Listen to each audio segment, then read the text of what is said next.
All right, let's kick this thing off. So, as you all probably saw by the thumbnail of this video, or maybe saw through the fact that this was something I posted on X yesterday, I think that this card that is on your screen currently is from the perspective of a person who plays cEDH as a full-time profession. I think this card is legitimately a mistake. Not that I think someone made an error to print this card, as in like, oops, I accidentally printed a broken card. More so, I believe that this card should never have been printed, and I think it's going to be extremely unhealthy for play patterns in cEDH. Let's start by reading the card, and then we can go from there.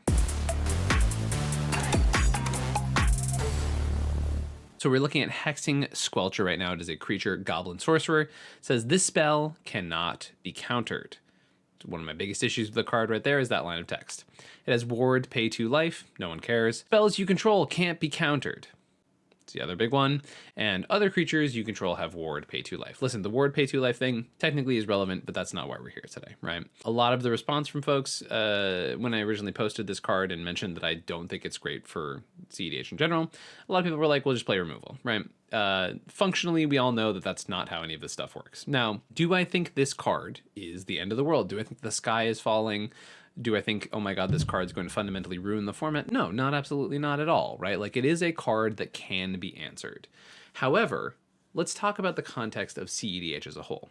Competitive EDH is in a place right now where counter spells are one of the few things that are keeping the format away from what I like to call turn order simulator, right? Turn order simulator is a function of cEDH where, as people mentioned, the turn order problem is a big function of cEDH. Now, the more the format has different dynamics to it, the more different archetypes are viable in the format, is a direct correlation with how often we deal with this thing called turn order simulator, right?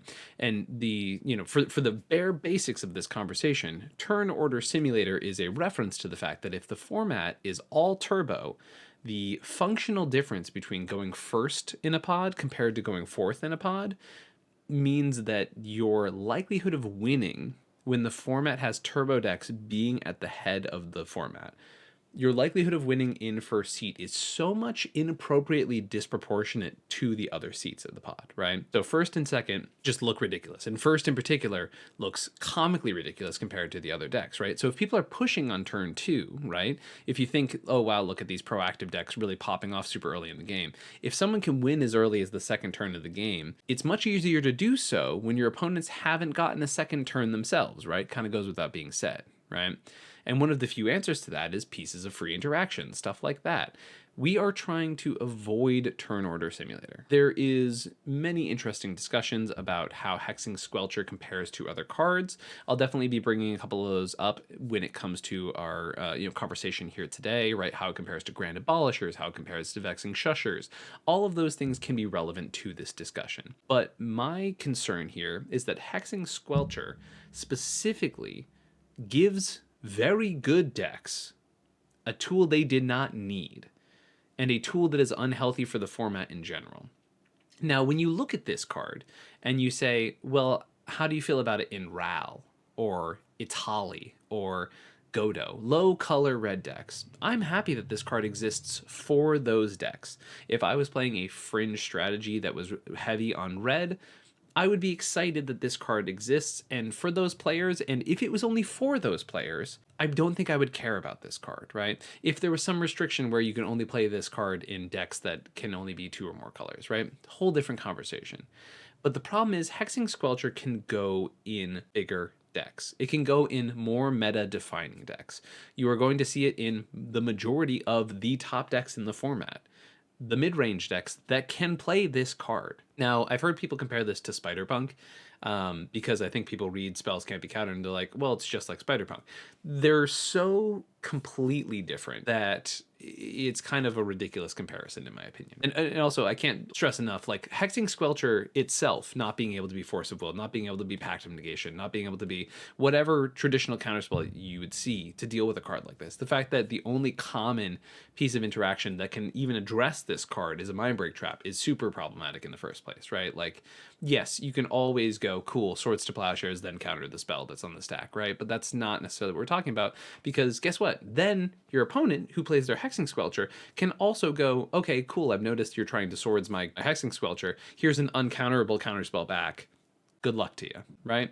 Because you can't fight it on the stack, so you can't deal with the problem before it comes down. And when it's down, it then protects all the things protecting it, which is a super unhealthy play pattern. It's not a good play pattern. It's not a healthy play pattern at all, right? Back to my point about metagame share, right? We look at some of the top decks in the format, the ones that are actually doing exceptionally well. And 3 of the 4 top decks right now, very arguably, are able to play this card, right? The only top deck that isn't able to play this is Kinnan, but we're talking about Blue Farm, or Timna Krom, also known as. Now, Timna Krom isn't so dominant that there are no other decks that compete. In fact, the metagame right now in cEDH is healthy with kind of like a little bit of an asterisk in which, once again, people are really pushing hard for Turn Order Simulator, although the format seems to be balancing itself out.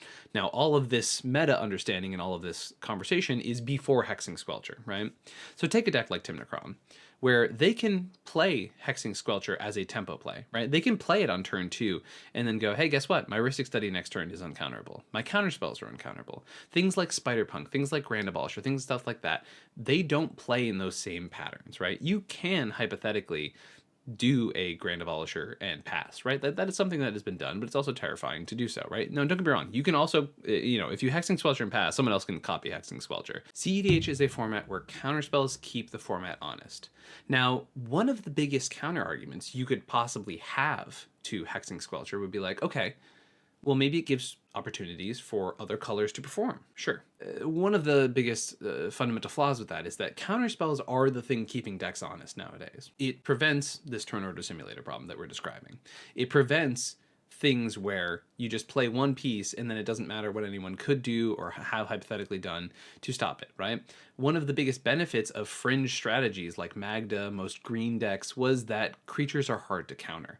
Now, all of a sudden, the broken spells that were really hard to protect, right? Things like your Ad Nauseam are very powerful, but they're fragile. And that's a fundamental part of what makes the balance of cEDH important, what makes the fundamental balance of any of these Magic formats important. The thing is, the counterspells in cEDH are an integral part of keeping things honest. One thing that we used to have access to was stack decks, right? Things that were permanent base disruptions that, in theory, if they were still around, would make cards like Hexing Squelcher less terrifying.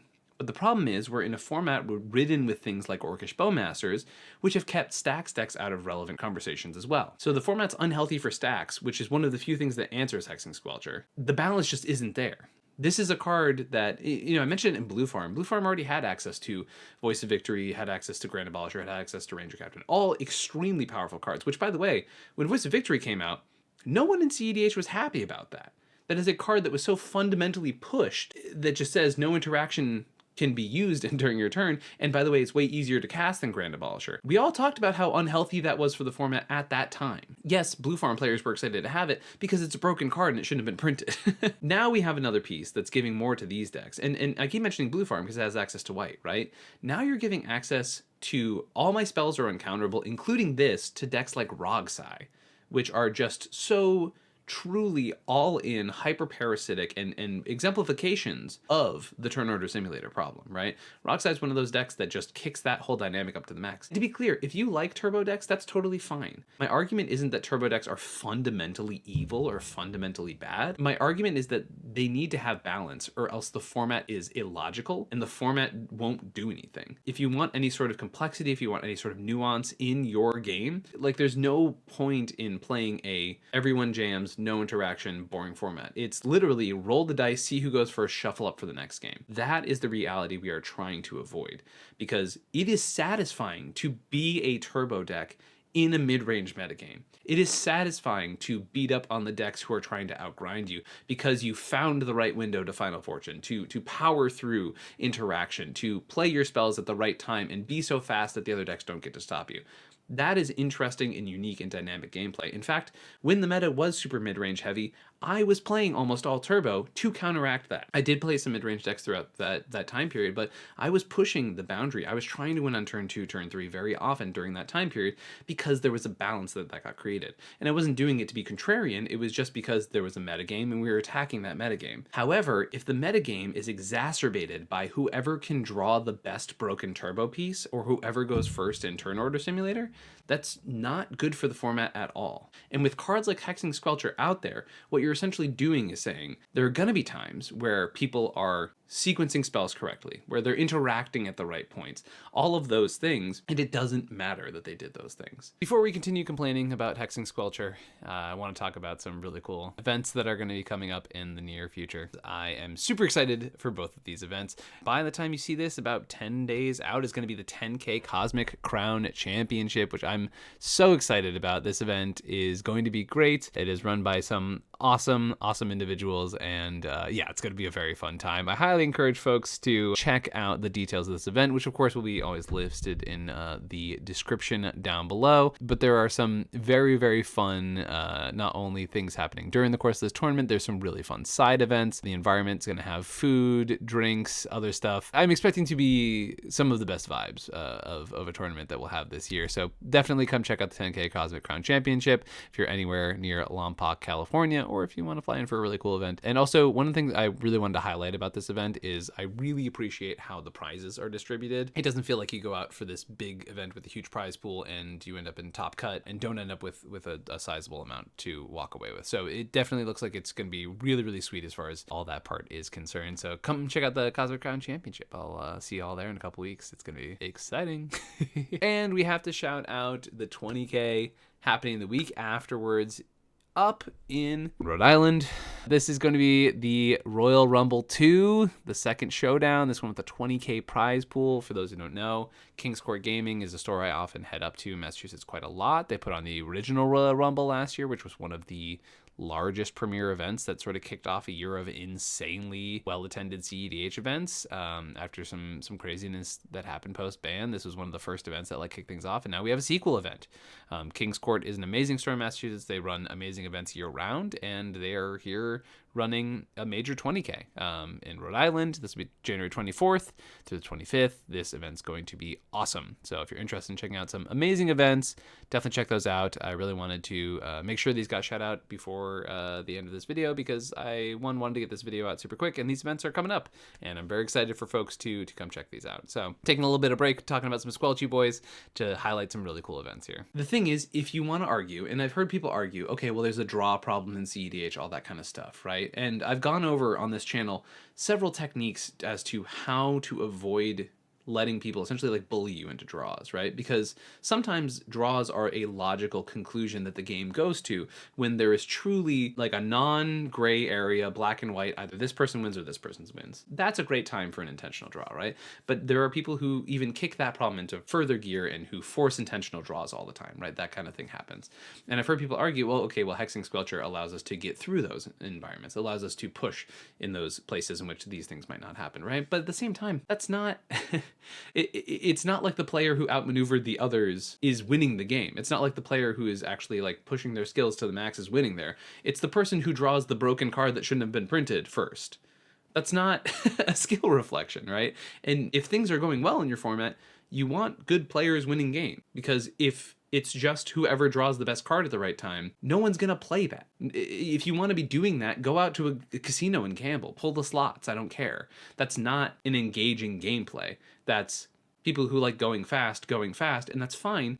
But those should have counterplay to them. And Hexing Squelcher is a card that is very specifically pushing things to a place in which that's not okay, right? People were complaining about Mistrise Village and Voice of Victory being unhealthy cards for the format, right? I agree with those complaints. Mistrise Village ended up balancing itself out in the long term, thank goodness. But Voice of Victory is still, you can see the impact it had on the metagame. Whatever percentages Blue Farm was pushing pre-Voice of Victory, guess what? It's doing better now. So you can look at these numbers. These numbers exist. They're out there. You can literally just see them. And so that card was not one where we were saying emergency ban it, it's going to kill the format's dying, death to cEDH, right? It's more so the case where we can point out a card being printed is extremely unhealthy to a balanced metagame. A balanced metagame is what we're pursuing. You want mid-range decks to be the best decks. Blue Farm being the best deck is actually good for the format because we have decks that go over the top of it, you have decks that go underneath it. Sometimes when Blue Farm's fast, you have decks that can just grind a little bit higher card quality with it, like TNT Cradle Farm, Rogthras, etc., right? You want decks that all can balance around somewhat of a middle period, right? I'm not saying you need the crunchiest, grindiest, Ristic, Smothering Tithe mid-game to be every game. And to be honest, as someone who goes to tournaments literally every week in certain months, that's not what the meta is anymore. And it hasn't been that way for almost 8 months now. We just need to be aware of the fact that cards like this are pushing us to a terminal nexus of essentially the format not mattering. These cards are not good for the format because essentially they force one or two or three strategies to be even better, because all of a sudden the card quality piles, the mid-range piles, all that kind of stuff, the homogenization of the mid-game and homogenization of what the meta can be comes from cards like this existing, because it becomes, okay, what's the quickest, most efficient way that I can tutor Hexing Squelcher and then put a Breach on the stack, that I can tutor Hexing Squelcher and then put Thassa's Oracle Demonic Consultation on the stack. The generic good stuff pile decks are always going to be the best at doing that. And maybe, you know, saying, oh, green's better now because now you can tutor up your Hexing Squelcher. That's not a healthy play pattern for the format. The format should not rely so much on cards like this and on cards like Grand Abolisher that that's the only way you can win the game. And sure, you might have a turbo deck that sneaks in under all of this stuff, right? But the fact that Hexing Squelcher, also the fact that it's generic mana and a red mana, that's crazy. That's so easy to cast. It's so trivial to cast. This card is fundamentally not okay. You know, once again, can't frame this enough. This whole video is under the lens of competitive EDH. If you're coming in here from another format, anything like that, this is not an address of that card. If it's healthy for standard, if it's healthy for modern, if it's healthy for legacy, congratulations. That's okay. That's not what we're talking about here. I'm talking about the fact that, in my opinion, I would hope that this card never hits EDH. I would hope that this is a conversation that is being had with the Commander format panel. I hope that we can see that this card, to be honest, why would you like it in casual? It's a card that's not going to be played in a lot of casual decks except for Goblin decks, I guess, right? And it's going to matter in bracket 4 and bracket 5. High power in cEDH. So I think it's a card that should be addressed in the sense that, like, this card is not okay for multiplayer formats. It should not have been made in the vein of multiplayer competitive. It is a homogenization tool. It is unhealthy for the format. It leads to essentially red being a color that you don't even need to exemplify. You can just splash red, but you splash red for one card. It's not that you're endorsing red as a strategy. It's saying this one red card is worth splashing colors into, which means, once again, 5 color decks become better. 4 color decks, generic piles, become better. 3 colors of turbo, like Rogsai, they become better, or Rogthras becomes better, right? It's giving tools to decks that don't need these types of tools. And they're not even interesting tools. This is just a pushed card. It's not even hard to play. The ridiculous nature of printing a card like this and being like, wow, isn't this adding nuanced gameplay? No. In cEDH, it just makes a bunch of decks that were already good and can always threaten to be too good, pushes them harder. And if they're not being pushed harder, the decks that are people who are just jamming and hoping they get there, those become better too. But once again, only if they have an earlier seat order, right? In no way does this card ever promote a healthy play pattern. You know, if this was a year ago and mid-range hell was happening and, you know, we didn't have timers at the end of rounds and everybody was just doing the same generic play patterns, that would be a different conversation. But that was a splash in the pond.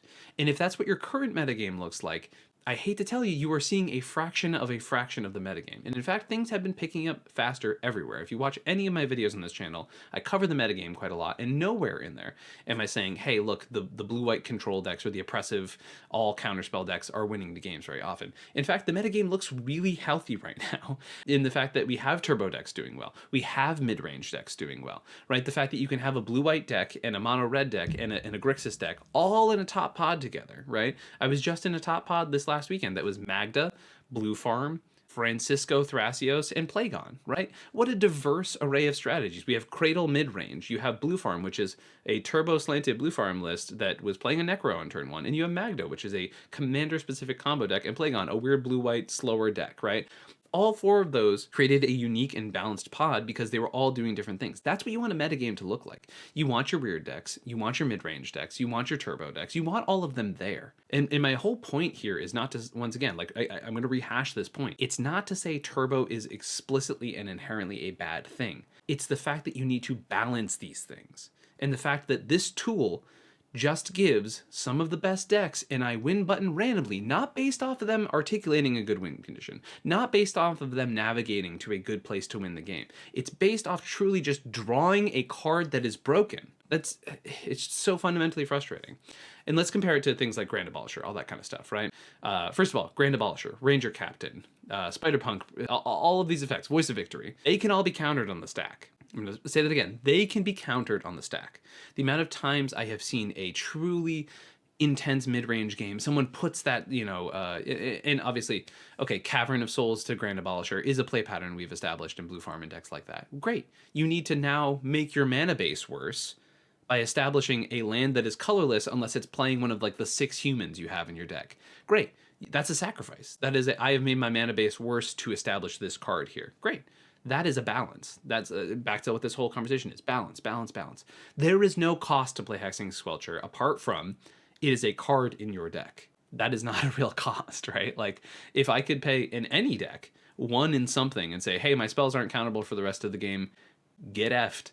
Who is that for? What sort of dynamic and interesting gameplay does that create for cEDH? It doesn't, is the long and short of it, right?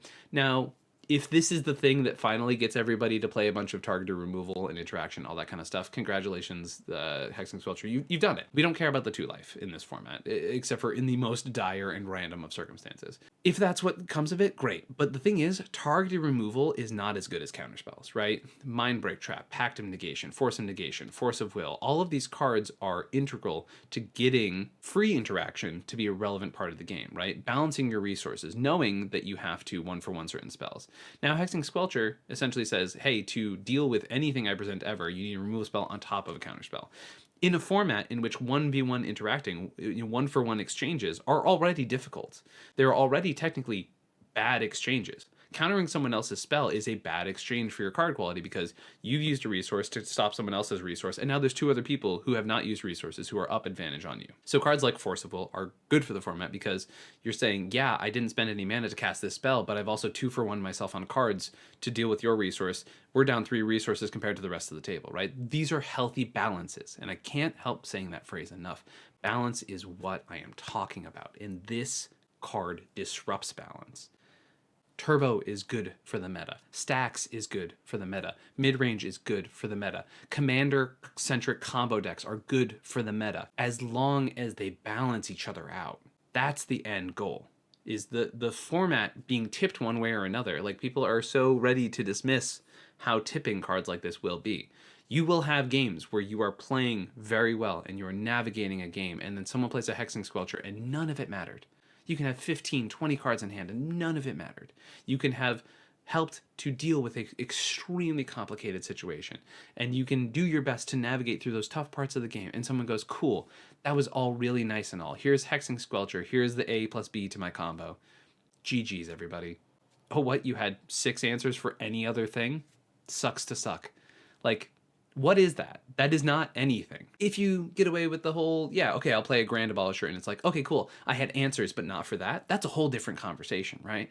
Or recognizing, oh, my opponent played a Cavern of Souls as their land for turn into the Grand Abolisher. Okay, well, they made a mana-based sacrifice. They made a card that traditionally isn't uncountable due to more actions that they took. But seeing that Cavern of Souls ahead of time, I can be on radar. My opponents can be on radar. We can recognize and have that balance. That's where the dynamic and interesting gameplay comes from. And for the last time, I'm going to say this. This card is just a homogenizer. It is just bad for the format. It is just unhealthy for the format. If I was on the CFP, or hopefully people who are on the CFP will listen to this episode and legitimately consider that this should not touch Commander, I highly doubt in any capacity that this is part of the conversation that will have an effect pre-Lorwyn's release, anything like that. But as we go down the line, as this card continues to probably have a really negative effect on the format, please consider it. Also, light side tangent, I kind of mentioned it earlier. Technically speaking, if Bowmasters goes away and Stacks does get better, then Hexing Squelcher has at least some natural balances that can occur if people even start playing Stacks again, which is a big if, right? Because it's the most difficult strategy in the format. But Stacks does get better because of Hexing Squelcher, in the sense that Stacks is one of the few things that can actually stop Hexing Squelcher, because counterspells can. That all being said, everybody, I'm never aggressively negative on this channel, or try not to be. I try to be really positive about a lot of stuff. I'm just disappointed that this is a pattern of cards that are being printed that feel like they are just good. They're not interesting and good. They don't have a weird downside. They don't have balance to them. It's just a good card, so generically and so boringly, and it has no nuance to it. It has no subtlety to it. It's just generically powerful. And cards like that get banned. They do. They are cards that are unhealthy for metagames. It's just powerful. It has no downside to it. Even this card costing red would be way more of a conversation. This card being a Gruul card, which historically other things like, once again, Hexing Squelcher, stuff like that, they have been historically. That's more of a conversation. This card being mitigated to certain colors, this card being costing more mana. This card at 3 mana is a whole different conversation. This card at 4 mana is a whole different conversation, right? I just think it's so frankly ridiculous that this card made it out of printing. And once again, if it helps other formats, congratulations. I hope that everyone who gets to enjoy this card gets to enjoy it. Truly. Strictly talking about the format that I am a professional in, that I play every weekend, that I have devoted a significant portion of my life to, right? Which is cEDH. This card is bad for this format. This card is really bad for this format. And so, if anything, I guess this is a plea to the CFP to maybe consider not letting this card be a thing, because boy, does it suck. Is it something we can adapt to? Like I mentioned earlier, yeah, it is. It is a thing that the meta will adapt to. But there are going to be games, many games, ruined by the fact that this card exists, that could have been interesting, that could have been dynamic, that could have helped the format not feel like a roll of the dice. There are plenty of things like that this will have an active negative impact on. The sky is not falling, the world is not ending, this card is not ruining cEDH. What it is doing is explicitly making it worse. And that sucks a little bit. I think that really sucks, because this is a really unique and interesting format with a lot of dynamics to it. And it's not about playstyle preferences. I played every playstyle under the book, and I'm happy to do so, because the format can be balanced to do that. Because from the beginning of this channel, my main goal has been, I want this format to feel cool and unique and diverse, and like a bunch of different things can win. When mid-range and control decks were oppressing the format, I said that was not good for the format. When there were too many turbo decks, I've said that's not good for the format. The format needs balance. This card is the embodiment of imbalance. All right. I've talked for almost half an hour about one Magic the Gathering card, but it's because I genuinely feel so strong about it. I'm super happy to hear everyone's comments in the comments down below, and I'm just being honest with everybody. I'm super happy to engage in real conversation about this. If I get comments that are people just being rude or negative for the sake of being negative, or talking down to myself or other people in the comments, you're getting hidden from the channel. I'm not engaging in those conversations, and we don't need to, right? However, healthy discussion, disagreement, all of those things, fantastic. I encourage that so highly. Have a conversation about this card. Have a conversation about your feeling about these cards. Prove me wrong. I'm so down for that. I'm so open for that reality, right? Tell me why this is a good thing. Like, feel free to enlighten me in any way possible. Just all I ask is you leave comments, talk to your community, do all these things with respect. That's all I can ever ask for. Thank you all so much for watching this video. I didn't expect to talk about this card for almost half an hour, but I guess we're here. Thank you to everyone who enjoys this. If you like videos like this, hit like, subscribe, all that kind of stuff. Check out patreon.com/communitymtg, which I am making some adjustments to. I've been talking to some folks trying to get that all done, but it ended up being a bigger project than I expected it to be. But all that being said, I genuinely appreciate you all so much, and I'll catch you next time. Peace.